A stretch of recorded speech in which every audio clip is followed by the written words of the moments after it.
दोस्तों, आज की यह वीडियो बेहद ही ज्ञानवर्धक एवं महत्वपूर्ण है, क्योंकि आज के इस वीडियो में हमने आपको बताया है कि नवरात्रि के पूजन के बाद कलश की मिट्टी का क्या करें, ज्वारे का क्या करें, कलश का क्या करें, और जो आपने इन 9 दिनों में दीपक लाया था, उसका आपको क्या करना है।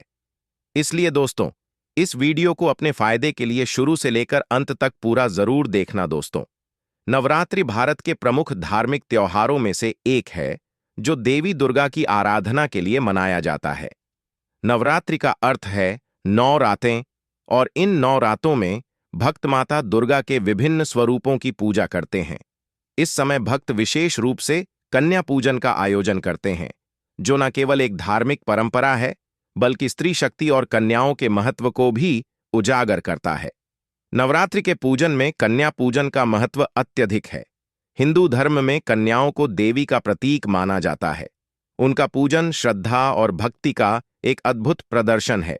जब भक्त कन्याओं का पूजन करते हैं, तो वे माता दुर्गा के स्वरूप को सम्मानित करते हैं। यह अनुष्ठान भक्तों को आध्यात्मिक शुद्धता और समर्पण का अनुभव कराता है। इसके साथ ही कन्या पूजन स्त्री शक्ति का सम्मान करने का भी एक तरीका है।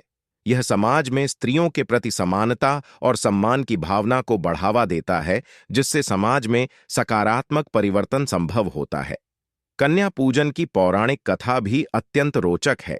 जब धरती पर दुष्ट शक्तियों का आतंक बढ़ गया था, तब देवी दुर्गा ने विभिन्न रूप धारण किए और राक्षसों का नाश करने के लिए धरती पर अवतार लिया। देवी ने कन्याओं के रूप में अवतरित होकर धरती की रक्षा की। इन कन्याओं को पूजा जाने लगा और उन्होंने भक्ति के माध्यम से भक्तों की मनोकामनाएं पूरी की। यह पूजा केवल एक धार्मिक अनुष्ठान नहीं है, बल्कि यह कन्याओं के प्रति सम्मान और उनके अधिकारों के प्रति जागरूकता का एक प्रतीक है। कन्या पूजन की विधि बेहद ही सरल है, लेकिन इसमें श्रद्धा और भक्ति का होना आवश्यक है, क्योंकि माता रानी की पूजा बिना श्रद्धा और भक्ति के करने से वह पूजा कभी भी स्वीकार नहीं होती। दोस्तों, कन्या पूजन के लिए भक्त कन्याओं को घर बुलाते हैं, जो 2 से 10 वर्ष की आयु की होती है। कन्याओं का स्वागत करने से पहले घर की साफ सफाई की जाती है। पूजा के लिए चावल, फूल, फल, मिठाई और नए वस्त्र तैयार किए जाते हैं। पूजा में कन्याओं की आरती की जाती है और उन्हें भोग अर्पित किया जाता है। अंत में भक्त उनसे आशीर्वाद लेते हैं और उपहार प्रदान करते हैं। यह कन्या पूजन विशेष तौर पर नवमी तिथि को किया जाता है। इस बार यानी कि साल 2024 में नवमी तिथि का समापन 12 अक्टूबर को सुबह 10:58 पर हो जाएगा। उदय तिथि के अनुसार अष्टमी तिथि का कन्या पूजन 11 अक्टूबर और नवमी तिथि का कन्या पूजन 12 अक्टूबर को किया जाएगा, है ना? तो इस बार कन्या पूजन 2 दिनों का है। आप इन दोनों ही दिन में से किसी एक दिन कन्याओं को जिमा कर माता रानी की विशेष कृपा अपने जीवन में प्राप्त कर सकते हैं। हालांकि नवमी तिथि को किया गया कन्या पूजन ज्यादा श्रेष्ठ एवं फलदायी रहता है। चलिए दोस्तों, अब हम जानते हैं उन गलतियों के बारे में जिसे आपको नवरात्रि की कन्या पूजन में करने से बचना चाहिए। लेकिन उससे पहले, अगर आप भी इस नवरात्रि माता रानी की अपने जीवन में विशेष कृपा प्राप्त करना चाहते हैं, तो कमेंट सेक्शन में जय माता दी लिखकर हमारे इस चैनल मतंग वॉइस को सब्सक्राइब जरूर कर लें। दोस्तों, नवरात्रि के यह 9 दिन साल में सबसे ज्यादा पवित्र माने जाते हैं। शास्त्रों में ऐसा वर्णित है कि इस दिन की गई पूजा आराधना एवं कुछ विशेष उपाय से हम अपने जीवन में वह कामयाबी हासिल कर सकते हैं, माता रानी की वह कृपा हासिल कर सकते हैं, जिसकी आपने कभी सपने में भी कल्पना नहीं करी होगी। तो दोस्तों, सबसे पहले हम यह जान लेते हैं कि हम जो नवरात्रि के दिनों में एक माटी के प्याले में ज्वारे भरते हैं, ताकि हमारे घर में सुख शांति बनी रहे और माता प्रसन्न हो। यह ज्वारे आपको नवरात्रि के 5वीं या छठी पूजा से निकलना शुरू हो जाते हैं, और जब यह ज्वारे हरे भरे होते हैं, तो घर में हरियाली आती है और सुख समृद्धि की प्राप्ति होती है। जब यह ज्वारे हरे भरे होते हैं, तो समस्त देवी देवता खुशियां मनाते हैं और घर की उन्नति के लिए कामनाएं करते हैं, आशीर्वाद देते हैं। हरे भरे जवारे यह संकेत देते हैं कि आपने माता रानी की पूरी सच्ची श्रद्धा के साथ पूजा अर्चना की और माता रानी आपसे बेप्रसन्न है। इन ज्वार को साक्षात माता रानी का स्वरूप कहा जाता है। अगर आपके भी घर में इस प्रकार के हरे भरे जवारे निकले हैं तो यह आपके जीवन में आने वाले अच्छे संकेतों को दर्शाता है। साथ ही यह इस बात की ओर भी इशारा करता है कि आपके जीवन में सुखों की बारिश, धन की वर्षा होने वाली है तथा धन संपदा से आपका पूरा घर भर जाने वाला है। वहीं दोस्तों, जिस घर में जौ के अंदर से हरियाली नहीं आती है तो उस घर में पहले ही पता चल जाता है कि अब आपके घर में गरीबी आने वाली है तथा परेशानियां आने वाली हैं, क्योंकि आपने पूजा पाठ में कोई ऐसी गलती कर दी होगी जिसके कारण जौ में हरियाली नहीं आ पाई। माता रानी आपसे क्रोधित है, क्योंकि दोस्तों, ज्वारे के जो दाने होते हैं, इन्हें अगर आप आम दिनों में भी पानी में भिगोकर छांव वाली जगह पर रख देते हैं तो जवारे के दाने अपने आप ही अंकुरित होने लगते हैं। लेकिन नवरात्रि के 9 दिनों में यदि यह जवारे कलश के पास रखने के बाद सही देखभाल के बाद भी अंकुरित नहीं होते हैं तो ये आपके लिए चिंता का विषय है। आपको तुरंत ही माता रानी से अपनी गलतियों के लिए क्षमा प्रार्थना करनी चाहिए, उनसे माफी मांगनी चाहिए। माता रानी बेहद ही करुणामय है और अपने भक्तों को, अपने बेटों को, अपने लाल को वह सदैव माफ करती है। ज्वारे में कम हरियाली आना मतलब घर में धीरे धीरे खुशियों का वास होगा और ज्यादा हरियाली आने पर धन की वर्षा होगी तेजी से। व्यापार दिन दुगनी रात चौगुनी बढ़ेगा।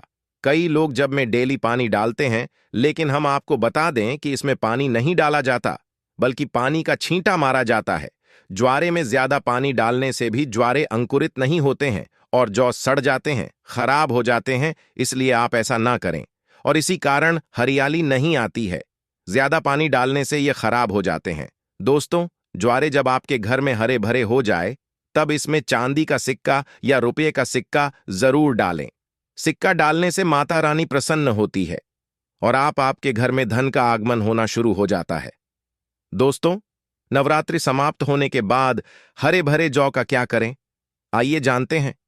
पहली बात तो यह है कि इसमें जो आपने 1 रुपया का सिक्का डाला है उसे आप अपने धन रखने के स्थान पर, रुपया सोना चांदी रखने वाले स्थान पर रख लें। इससे धन में बढ़ोतरी होती है दोस्तों। और अंत में नवरात्रि समाप्त होने के बाद इन ज्वार में से थोड़े पत्ते माता रानी के प्रसाद के स्वरूप में पूरे परिवार वालों को खिलाए। इसके पत्ते खाना बहुत ही शुभ और मंगलकारी माना जाता है। इसे जो भी खाता है वह जल्दी बीमार नहीं पड़ता। और बाकी बचे इन जौ को गंगा में विसर्जित कर दें या नदी की धारा में छोड़ दें। इससे आपका व्रत संपूर्ण और सफल हो जाएगा।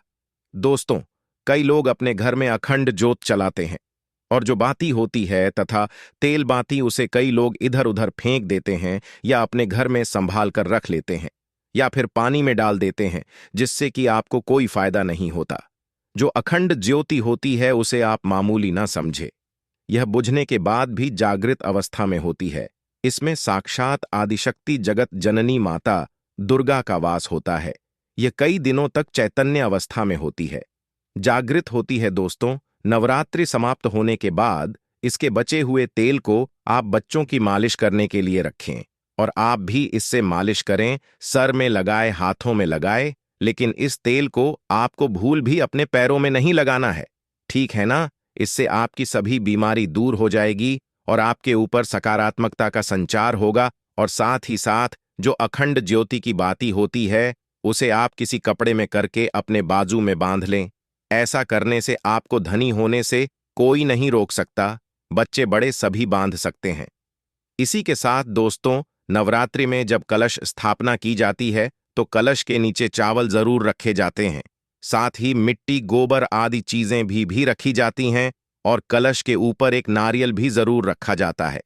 ऐसे में हम इन सभी चीजों का नवरात्रि खत्म होने के बाद क्या करें, आइए जानते हैं। सबसे पहली बात, कलश के ऊपर जो नारियल होता है उसे आप कन्या पूजन में तोड़कर कन्याओं को बांट दें और आप भी माता रानी के प्रसाद के स्वरूप में खा लें। पर कई लोगों के घर में कलश के नारियल को फोड़कर नहीं खाया जाता है, तो आप चाहे तो नारियल साबुत ही गंगा अथवा किसी पवित्र नदी, पोखर में विसर्जित कर दें दोस्तों। और जो कलश के नीचे चावल रखे जाते हैं उसे आप थोड़ी हल्दी में पीला करके एक लाल कपड़े में मेन बांधकर अपने धन रखने के स्थान पर रख लें या अपने पर्स में रख सकते हैं। इससे तेजी से धन बढ़ता है। माता लक्ष्मी की कृपा प्राप्त होती है और बाकी चावलों को आप पक्षियों को डाल दें या गंगा में विसर्जित कर दें, और जो कलश और जौ होते हैं उसे आप गंगा में विसर्जित कर दें। ऐसा करने से नवरात्रि का संपूर्ण फल प्राप्त होता है और व्रत रखने का फल शीघ्र ही मिलता है। और दोस्तों, और भूल कर भी यह गलती कभी मत करना। गंगा जी में आपको कचरा आदि धूप बत्ती के डिब्बे, माचिस के डिब्बे भूल कर भी मत डालना। सड़े गले फूल गंगा में नहीं डालना चाहिए, इससे व्यक्ति नरक में चला जाता है और जीते जी भी उसे यातनाएं भोगनी पड़ती हैं और परिवार में गरीबी का वास हो जाता है। गंगा मैया क्रोधित हो जाती है और श्राप देती है। इसीलिए ऐसा घोर पाप कभी मत करना। इसके पीछे एक कथा है। जब गंगा मैया भगवान शिव से शिकायत लेकर पहुंची, तब भगवान शिव कहते हैं, जो मनुष्य गंगा को मैला करेगा वह कभी पवित्र नहीं कहलाएगा, वह हमेशा नरक में भटकता रहेगा, उसे मोक्ष प्राप्त नहीं होगा, वह नरक के भांति इसी पृथ्वी लोक में भ्रमण करता रहेगा। इसीलिए गंगा को मैला नहीं करना चाहिए, नहीं तो आपका समस्त पुण्य नष्ट हो जाएंगे, आपका पुण्य भूत पिशाच को प्राप्त हो जाएगा। दोस्तों, अगर आपको माता रानी की चुनरी उपहार में मिली है, जैसे जागरण आदि से या किसी पंडाल से या धार्मिक यात्रा से, तो ऐसी माता की चुन्नी बहुत ही शुभ मानी जाती है। इससे आपका वैवाहिक जीवन सफल हो जाता है। माता रानी की चुन्नी को आप संभाल कर अपने घर की तिजोरी में या किसी बक्से में रखें। फिर इसे आप करवा चौथ पर या वट सावित्री व्रत आदि में या किसी पर्व पर, त्योहार में अवश्य पहने, क्योंकि यह सिर्फ एक चुनरी नहीं बल्कि माता जगदम्बा का आशीर्वाद है। यह चुनरी जागृत अवस्था में होती है, इसे मामूली ना समझे। इसी के साथ दोस्तों, नवरात्रि के दौरान आपको एक पुष्प का पौधा जरूर लगाना है। मैं इसका फायदा भी बताऊंगा। कौन कौन से पुष्प लगाने चाहिए? हमारे धर्मशास्त्रों के अनुसार कहा गया है दोस्तों, अगर कोई व्यक्ति मंदिर के किनारे में मदार का पौधा लगा दे, ध्यान से सुनिए, जो सफेद कलर का मदार का पौधा होता है, किसी भी मंदिर के किनारे में लगा देते हैं, यह पुष्प वहां पर उपस्थित जो देवी देवता है मंदिर में, जो रहने वाले जो देवी देवता हैं, जैसे से शिव मंदिर है, शिव मंदिर में मदार का पौधा लगाते हैं, तो इसका एक पुष्प अगर कोई भी व्यक्ति रख करके चढ़ा दे शिव मंदिर में जाकर के, तो आपको एक स्वर्ण दान के बराबर पुण्य की प्राप्ति होती है। तो मदार का पौधा लगाने से इसमें जो फूल खिलेंगे वो जाकर के देवी देवताओं को चढ़ाए जाएंगे, तो उसका आपको जो है पुण्य की प्राप्ति होगी। जो व्यक्ति चढ़ा रहा है उसको आधा फल मिलेगा और आधा फल आपको प्राप्त होना शुरू हो जाएगा। तो मदार का पौधा अगर कोई भी नवरात्रि के समय में किसी भी शिव मंदिर है, माता रानी का मंदिर है, उनके समीप में जाकर के लगाता है, तो अक्षत पुण्य की प्राप्ति होती है। ना इसमें आपको व्रत करना है, ना पूजा पाठ करने की जरूरत है, बस आप जो है कोई भी फूलों का पौधा लगा सकते हैं।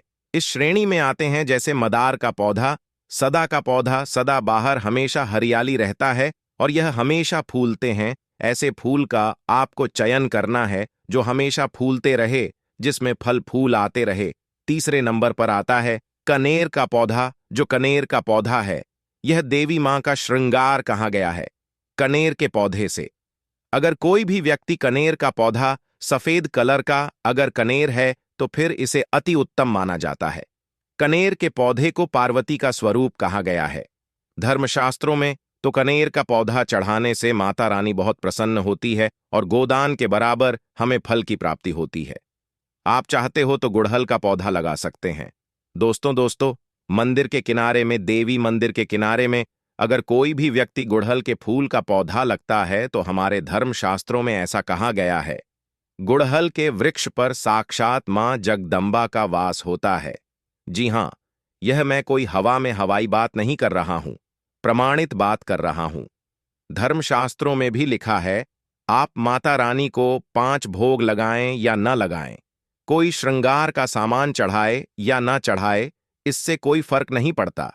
लेकिन अगर कोई भी व्यक्ति नवरात्रि के समय में गुड़हल का पुष्प माता रानी को सच्चे मन से अगर माला पिरो करके 21 की संख्या में, 11 की संख्या में चढ़ा दी जाए, तो उस व्यक्ति की वह मनोकामना पूर्ण होने से साक्षात ब्रह्मा भी नहीं रोक पाते हैं। गुड़हल का फूल माता रानी को चढ़ाने से नवरात्रि में आपने पूजा पाठ व्रत रखे हैं, पूजा पाठ कर रहे हैं, कोई बात नहीं अगर आप व्रत नहीं कर पा रहे हैं, पूजा पाठ में टाइम नहीं दे पा रहे हैं, तो गुड़हल का फूल माता रानी को नवरात्रि के किसी भी दिन एक दिन 21 माला पिरो करके माला बना करके माता को चढ़ा देना। संपूर्ण व्रत का फल मिल जाएगा। आपने नवरात्रि का व्रत रखा हो या ना रखा हो, इससे कोई फर्क नहीं पड़ता। बस गुड़हल का फूल माता रानी को चढ़ा देना। तो ऐसा कहा गया है, कोई व्यक्ति अपने जीवन काल में अगर नवरात्रि के समय में गुड़हल का पौधा लगा देता है और इस पौधे में फूल आना शुरू हो जाते हैं और यह फूल अगर देवी देवताओं को चढ़ना शुरू हो जाते हैं, तो माता रानी आजीवन आपकी बिल्कुल ही मदद करेंगी, आपके ऊपर अपनी कृपा बरसाएगी, आपको अपना पूर्ण आशीर्वाद देंगी। चलिए दोस्तों, अब हम जानते हैं कि नवरात्रि कन्या पूजन में आपको कन्या को क्या खिलाना चाहिए एवं कौन सी गलती करने से आपको सदा बचना चाहिए। दोस्तों, शास्त्रों के अनुसार नवरात्रि के दिनों में माता रानी का पूजन करने से, कन्या पूजन करने से मां अभय वरदान प्रदान करती है। कुंडली में जो कष्ट होते हैं उन्हें ठीक कर देती है। श्रीधर की तरह ही सच्चे हृदय वाले व्यक्ति के सभी कष्टों का निवारण मां शीघ्र ही करती है। मां की उपासना से विनम्रता का विकास होता है। सभी कष्ट, दरिद्रता, दैहिक कष्ट नष्ट हो जाते हैं। नवरात्रि में माता रानी का व्रत और पूजन किया जाता है, लेकिन नवरात्रि के दौरान सबसे ज्यादा महत्व होता है कन्या पूजन का। दोस्तों, कन्या रानी जो होती है फूल की पंखुड़ियों की तरह नाजुक होती है। कन्या पूजन सर्वोपरि है, श्रेष्ठ है। कन्या के रूप में स्वयं जगदम्बा देवी, माता वैष्णव, 9 देवियां अर्थात समस्त ब्रह्मांड इनके शरीर के कण कण में वास करते हैं। बहुत कम लोग जानते हैं 33 कोटि देवी देवताओं का वास होता है। कन्याओं के मस्तक पर कन्या चाहे छोटी हो चाहे बड़ी हो, वह सदैव पूजनीय है, मां के समान मानी जाती है। दोस्तों, माना जाता है व्रत और उपासना से माता रानी इतना प्रसन्न नहीं होती है जितना कि कन्या पूजन से होती है। नवरात्रि में छोटी छोटी कन्याओं को माता रानी का स्वरूप माना जाता है। कन्याओं को भोग लगाया जाता है, उन्हें प्रसन्न किया जाता है और बदले में आशीर्वाद मांगा जाता है। कन्याओं को प्रसन्न करने के लिए गिफ्ट आदि उपहार वगैरह दिए जाते हैं। माना जाता है अगर कन्याओं को कोई भेंट दी जाए और वह उसे खुशी खुशी स्वीकार कर ले, तो इसका मतलब है माता रानी अर्थात माता वैष्णव ने वह भेंट स्वीकार कर ली। जिन पर कन्याएं प्रसन्न होती हैं तो समझो उन्हें माता रानी का आशीर्वाद मिल गया और रानी की कृपा से उन्हें मुंह मांगा वरदान प्राप्त होता है। कन्या पूजन कोई मामूली पूजन नहीं होता। समस्त ब्रह्मांड में जो पूजा हो है उनसे बढ़कर कन्या पूजन को माना जाता है। 10 बार गंगा स्नान करने से और 100 बार यज्ञ करने से तथा 1000 बार यात्रा करने से जो पुण्य मिलता है, वह मात्र एक बार कन्या पूजन करने से करोड़ों गुना भक्त को मिल जाता है, प्राप्त हो जाता है। दोस्तों, इसीलिए कहा जाता है कि कन्याओं को सताना नहीं चाहिए, इससे माता रानी आपसे क्रोधित हो जाती हैं। नवरात्रि के इन अति पावन दिनों में कन्याओं की आप जितनी सेवा करें वह कम ही होती है। कन्याएं कोई मामूली नहीं होती। कन्या के रूप में स्वयं उनके मस्तक पर विराजमान होकर स्वयं देवी चलकर आपके घर तक आती है। नवरात्रि में 2 साल से लेकर 10 साल तक की कन्या का पूजन होना चाहिए। अष्टमी अथवा नवमी को कन्याओं के पैर धोकर भोजन कराना, उपहार आदि देना श्रेष्ठ माना जाता है, दुर्लभ माना जाता है। ऐसा मौका कभी हाथों से नहीं जाने देना चाहिए। इस दिन जितना ज्यादा हो सके कन्याओं को हाथ पकड़कर, पैर पकड़कर अपने घर तक लेकर आए। दोस्तों, वीडियो में आगे बढ़ने से पहले आप अपनी राशि भी कमेंट बॉक्स में जरूर डाल दीजिएगा। यदि हमारे पास कोई उपाय होगा तो वह आकर हम आपके कमेंट के रिप्लाई में बता देंगे। कोई भी के अनुसार अगर उपाय करता है तो माता वैष्णव बड़ी प्रसन्न होती है और ऐश्वर्य धन प्रदान करती है, मालामाल बना देती है। इसीलिए राशि कमेंट में जरूर छोड़े।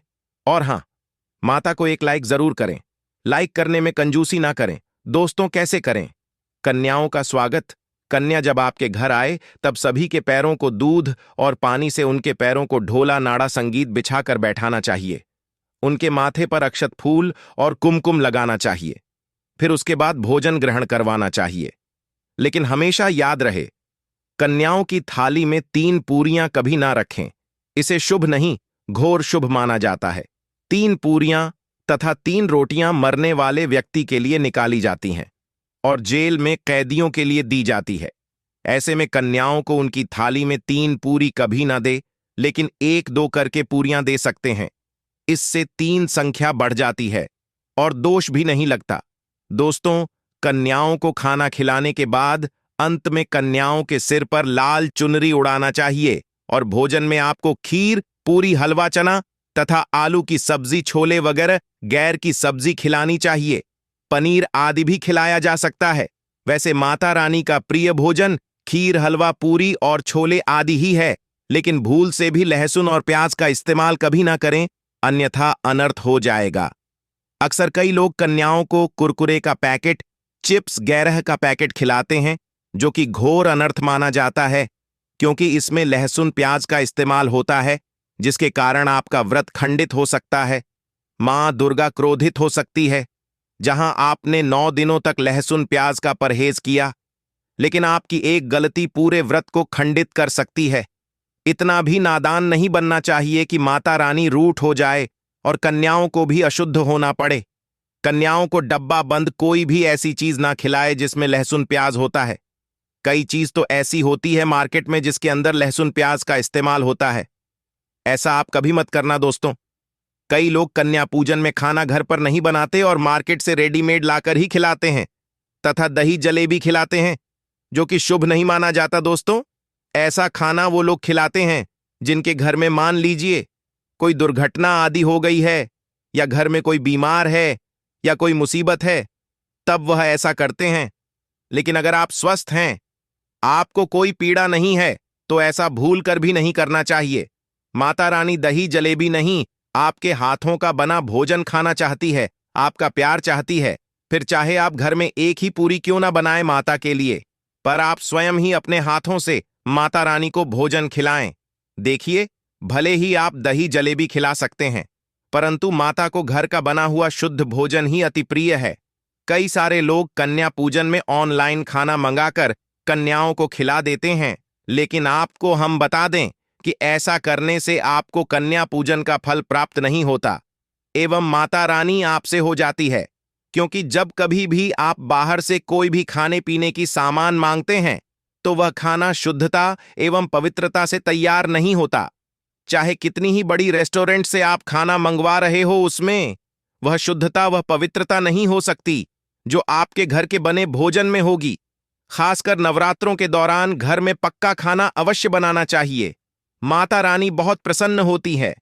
घर का बना पक्का खाना ही कन्याओं को खिलाना चाहिए। हमेशा याद रखें, कन्याओं को प्लास्टिक के बने धोने में खाना नहीं खिलाना चाहिए। ऐसे पूजा पाठ के लिए शुभ नहीं, अशुभ होते हैं, क्योंकि प्लास्टिक के ज्यादातर बर्तन जो होते हैं, यह पॉलीकार्ब से बनते हैं, जिसमें भोजन करने से बच्चों की सेहत पर बुरा प्रभाव पड़ता है। इसीलिए ऐसा पाप मत करना। कन्याओं को हमेशा स्टील के बर्तन या पत्तों से बने बर्तनों में ही भोजन कराना चाहिए। बहुत ही शुभ माना गया है। अगर पेड़ के पत्ते में भोजन कराते हैं तो माता अभय वरदान प्रदान करती है। दोस्तों, एक और बात हम आपको बताने वाले हैं कि यदि नवरात्रों के समाप्त होने के बाद यदि बीच में कन्या पूजन में शुक्रवार का दिन पड़ जाए, तो कन्याओं को भी खट्टी चीज नहीं खिलानी चाहिए, क्योंकि शुक्रवार का दिन माता संतोषी को समर्पित होता है और माता संतोषी नवरात्रों के दिनों में सक्रिय अवस्था में होती है, यानी वह भी 9 देवियों के साथ में आपके घर में आती है। इसीलिए कन्याओं को भूलकर भी शुक्रवार का दिन अगर पड़ जाए तो खट्टी चीज घर में नहीं बनानी चाहिए और कन्याओं को भी खट्टी चीज नहीं खिलानी चाहिए। घोर पाप लगेगा। आपका किया कराया सब बर्बाद हो सकता है। खट्टी चीजों से माता संतोषी रुष्ट हो सकती है, चिड़क है, आपको श्राप दे सकती। इसीलिए नादान ना बने दोस्तों। भोजन करने के बाद कन्याओं की थाली में एक लौंग जरूर रखना चाहिए, क्योंकि लौंग देवी शक्ति तथा दुर्गा मां को बहुत प्रिय है। लौंग माता शक्ति का प्रतीक होती है। लौंग में नव दुर्गा का वास होता है। इन 9 दिनों में माता रानी को लौंग का भोग ही लगाया जाता है। इसलिए दोस्तों, खाने के बाद आप प्यारी कन्याओं को लौंग खाने के लिए अवश्य दें। माता रानी को अमृत से बढ़कर लौंग प्रिय है, इसीलिए कन्याओं को थाली में चुपचाप एक लौंग जरूर रख दें। आपका भाग्य चमक जाएगा। मां लक्ष्मी आपके जीवन में धन की कोई भी कमी नहीं होने देगी। दोस्तों, आपको बता दें, कन्याओं को उपहार में क्या दें? कन्याओं को खुश करने के लिए उनकी थाली में दक्षिणा डालें ताकि आपके घर में संपन्नता बनी रहे तथा धन की कोई भी कमी ना हो। कन्या जब आपके घर से खुशी खुशी धन लेकर जाती है तो वह भी आपको खुशी खुशी कई गुना आपको धन प्रदान करती है। इस समय कंजूसी मत करना, खुशी खुशी कन्याओं को धन अवश्य देना। कन्याओं को कोई सुंदर गिफ्ट दे सकते हैं। शास्त्रों में बताया जाता है कि कण जितना खुश होती है, माता रानी उतनी ही जल्दी फल की प्राप्ति प्रदान करती है। ऐसे में आप कन्याओं को चॉकलेट बॉक्स दे सकते हैं तथा खूबसूरत कपड़े दे सकते हैं। याद रहे, काले कपड़े ना दें और स्टील के बर्तन भी गिफ्ट के तौर पर दे सकते हैं। याद रहे कि कन्याओं को लोहे का कोको भी सामान नहीं देना चाहिए, नहीं तो राहु केतु का प्रभाव आपके जीवन में प्रवेश कर जाएगा। राहु काल तथा राहु दोष आपको लग जाएगा। आप बर्बाद भी हो सकते हैं। दोस्तों, जब कन्या अपने घर के लिए प्रस्थान करें तो उनके चरण जरूर छुए और अपने मन में अपनी प्रार्थना को पूरा करें। सच्चे दिल से मांगी हुई मुराद माता रानी अवश्य ही पूरी करती है। सच्चे दिल का मतलब होता है मन में कोई भी लालच ना हो, और अगर वह लालच माता को पाने के लिए बन जाए तो उसे बोलते हैं सच्ची श्रद्धा और सच्ची भक्ति। ऐसी भक्ति के आगे स्वयं 33 कोटि देवी देवता आपको नमस्कार करते हैं। या दोस्तों, नवरात्रों के दिनों में अगर मिल जाए आपको यह संकेत, तो समझो मां दुर्गा आपके घर में आ चुकी है। यह संकेत बताते हैं मां दुर्गा का आशीर्वाद आपको प्राप्त होने वाला है। तो आइए शुरू करते हैं दोस्तों कि आज के इस वीडियो में हम आपको शास्त्रों के अनुसार कुछ ऐसे संकेतों के बारे में बताएंगे जो कि यदि आपको इस नवरात्रि के 9 दिनों में किसी भी दिन मिल जाते हैं तो आपको समझ लेना चाहिए कि माता नवदुर्गा अपने गणों के साथ आपके घर पधार चुकी है। तो चलिए दोस्तों, संकेतों के बारे में बात करते हैं।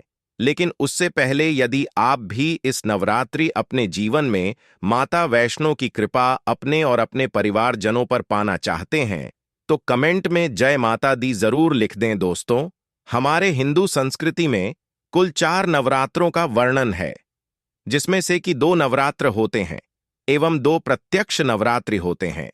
इन सभी नवरात्रों में सबसे बड़ा और श्रेष्ठ महत्व शारदीय नवरात्रि का होता है।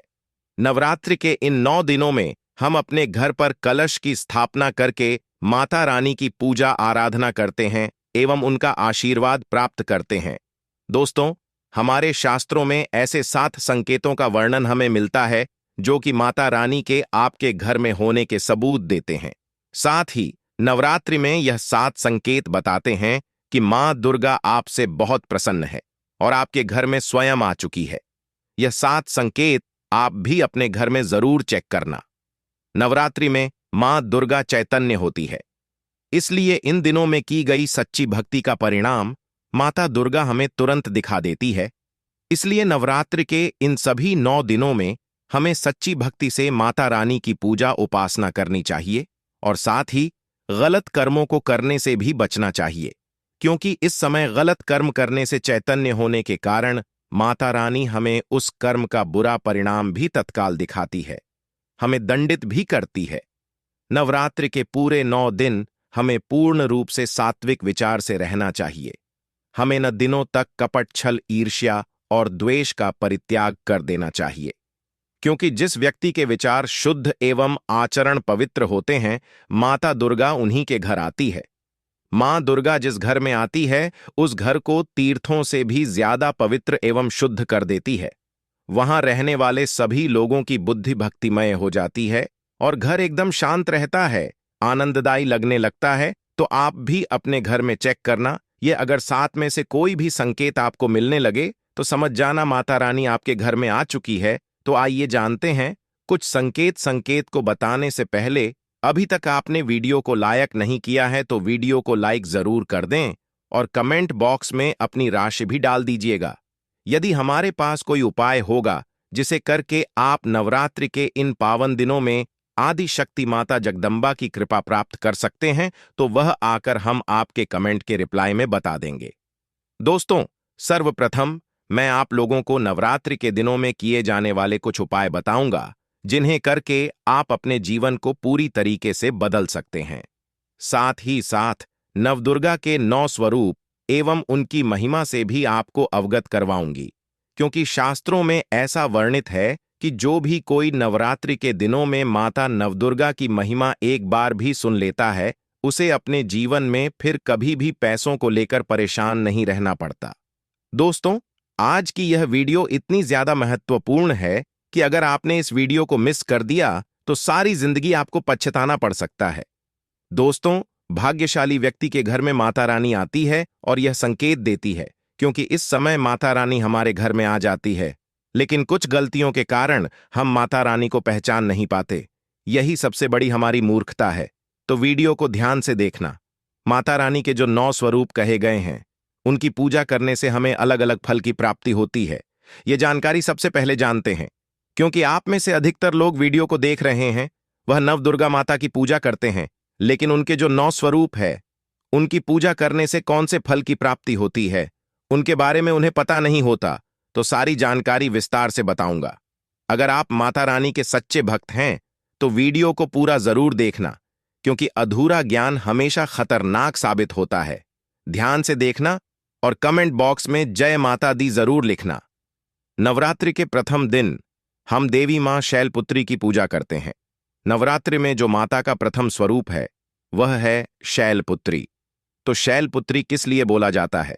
यह पर्वत राज हिमालय के घर पुत्री के रूप में उत्पन्न हुई थी, इसलिए इनका नाम शैलपुत्री पड़ा है।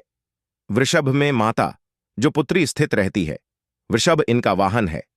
यह अपने हाथों में खड्ग चक्र गदा, धनुष बाण परीक्ष शूल सुमंडी कपाल और शंख को धारण करके संपूर्ण आभूषण से विभूषित होती है। नीलमणि के समान कांतियुक्त 10 भुजा माता के है। चरण वाली है। इनके दाहिने हाथ में त्रिशूल और बाएं हाथ में कमल पुष्प है। देवी शैल पुत्री शक्ति दृढ़ता आधार पर स्थिरता का प्रतीक है। माता की उपासना करने से जीवन में स्थिरता आती है। तो अगर आप भी माता शैल पुत्री को प्रसन्न करना चाहते हैं तो आपके जीवन में स्थिरता आएगी। माता शैल पुत्री का जो बीज मंत्र है वह है ओम संघ शैल पुत्री देवीय नमः। नवरात्रि के द्वितीय दिवस हम माता ब्रह्मचारिणी की पूजा करते हैं। देवी ब्रह्मचारिणी की आराधना करने से कई प्रकार के मनोरथ की पूर्ति होती है। देवी ब्रह्मचारिणी, इनका नाम क्यों पड़ा यह भी जान लेते हैं। तो भगवान शिव से विवाह करने के लिए प्रतिज्ञा। देवी माता पार्वती ने कठोर ब्रह्मचार्य का पालन किया। ब्रह्म का अर्थ होता है तपस्या और चारणी का, और नीचे वाले हाथ में कटार रखे हुए हैं। इनकी पूजा करने से सभी पापों से मुक्ति, दुश्मनों का नाश और तेज बढ़ता है। मां अपने भक्तों के सभी प्रकार के कष्टों और भय से मुक्त करती हैं। माता का जो बीज मंत्र है ओम एम हलिम क्लिम चामुंडाय विचय, इस मंत्र का जाप करने से माता बहुत ही प्रसन्न होती है। या फिर ओम काली के नम, इस मंत्र का भी जाप कर सकते हैं। दोस्तों, नवरात्रि के अष्टमी के दिन नवरात्रि के जो अष्टम स्वरूप कही गई है, मां महागौरी, मां दुर्गा का जो अष्टमी स्वरूप है यह महागौरी है। हिमालय में तपस्या करते समय गौरी का शरीर धूल मिट्टी से ढककर मलिन हो गया था, जिसे शिव ने गंगा जल से शुद्ध करके गंदगी को बाहर निकाल मलिन शरीर को गौर वर्ण प्रदान किया। इसीलिए माता का नाम गौरी पड़ा है, महागौरी पड़ा है। इनका स्वरूप जान लेते हैं और इनकी पूजा करने से क्या फल प्राप्त होता है, आइए जानते हैं। तो देवी माता का स्वरूप कुछ इस प्रकार से है। देवी महागौरी के वस्त्र एवं आभूषण जो है श्वेत कलर के हैं। इनकी 4 भुजाएं हैं और वाहन वृषभ है। दाहिना हाथ अभय मुद्रा तथा दूसरे हाथ में त्रिशूल लिए हुए हैं। बाएं हाथ में डमरू और नीचे का बाएं हाथ वरमुदियूम। शांति मूर्ति और शांत मुद्रा में है। मां की कृपा से अलौकिक सिद्धि की प्राप्ति होती है। देवी महागौरी भक्तों को जो भी उनके जीवन में चल रहे कष्ट है उनको तत्काल दूर करती है। जो देवी मां का अष्टम स्वरूप महागौरी कहा गया है, यह सभी देवियों की तुलना में सबसे जल्दी प्रसन्न होती है। और अगर आप जल्दी प्रसन्न करना चाहते हैं देवी नवदुर्गा के स्वरूप में किसी भी देवी को, तो आप महागौरी की पूजा करना शुरू कर दीजिए। इनकी पूजा करने से यह तत्काल प्रसन्न होती है। दोस्तों, देवी का जो 9वां स्वरूप कहा गया है वह है सिद्धदात्री मां जी का। जो 9वां स्वरूप है वह है सिद्धदात्री। यह सभी प्रकार की सिद्धि को देने वाली है। ममता मोह से वृत्त होकर के महर्षि मेधा के उद्देश्य से समाधि ने देवी की आराधना की थी और ज्ञान प्राप्त करके मुक्ति प्राप्त की थी। सिद्धि अर्थात मोक्ष को देने वाली। तो देवी मां की पूजा पाठ करने से सभी प्रकार की सिद्धि की प्राप्ति होती है, सभी प्रकार की कामना की पूर्ति होती है। इसीलिए नवरात्रि के 9वें दिन इनकी पूजा करते हैं।